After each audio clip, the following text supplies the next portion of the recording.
17 октябрда Плаза мейманканасынын жыйындар залында жаш лидерлердин чогулушу болуп өттү. Анда бүгүнкү өлкөдөгү кырдаал кеңири талкууга алынды.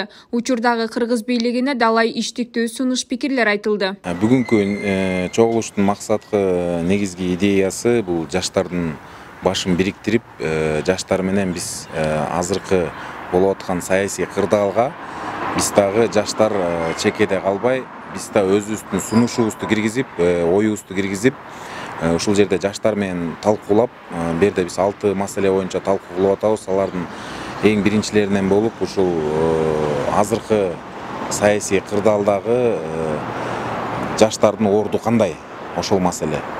Жана азыркы убакта болуп аткан саясий процесстерге, келерки шайлоолорго жаштар кандай негизде барат, жана шайлоо учурунда азыркы пайыздар боюнча талкуулоо болуп атат, күрөөлөр боюнча талкуу болуп атат. Жаштардын бүгүнкү күндө орду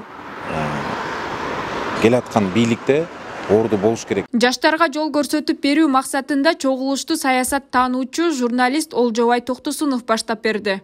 Мен салыкчыдан 12 жыл мурун алган интервьюмда азыркыга да маанилүү болуп турат. Ал кантип көтөрөбүз дегенде айткан, Олжобай Базарбаевич дейт. Эгерде дейт, могу салык төлөбөй койгон салыктарды олигархтын баары төлөбөйт толук. Биз дагы бир 30%-ын кошуп ийсек эле дагы 1,5 миллиард доллар түшүп калмак дейт. Ошол сунушуңарды берсеңер оң болот.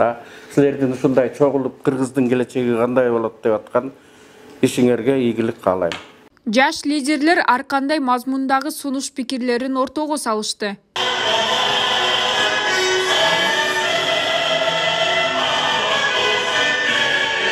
Анан эртеңки келечек жашнакай балдарыбызга курганга ошол үмүт керек да. Кытайга эмне болуп каршы болгонбуз? Аны көбүс билбейсиз. Мен мисалы үчүн билбейм, эмне каршы болгонбуз. Мынакта бардык имуществолорду билебиз. Мынакта Эрем турат, наракта Будда бар турат. Арест калып кой. Ошону кылбай атат азыркы бийлик дагычы. Мына бүгүн баштайбыз деп канча Кыдыршаевич кече айтты. Кече бүгүн болду. Бардык эле молчок го.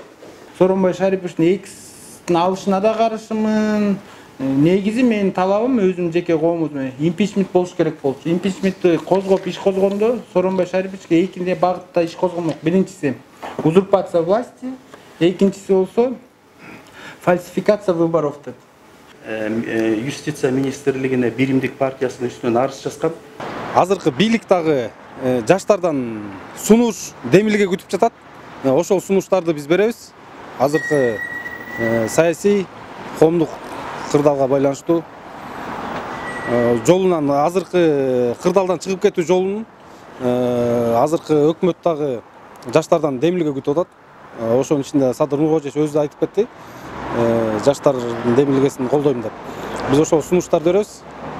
Конкреттүү түрдө бул жактан алынган сунуштарды топтоп туруп. Талкуунун жыйынтыгында резолюция кабыл алынып, сунуштар өкмөт башчыга жөнөтүлдү.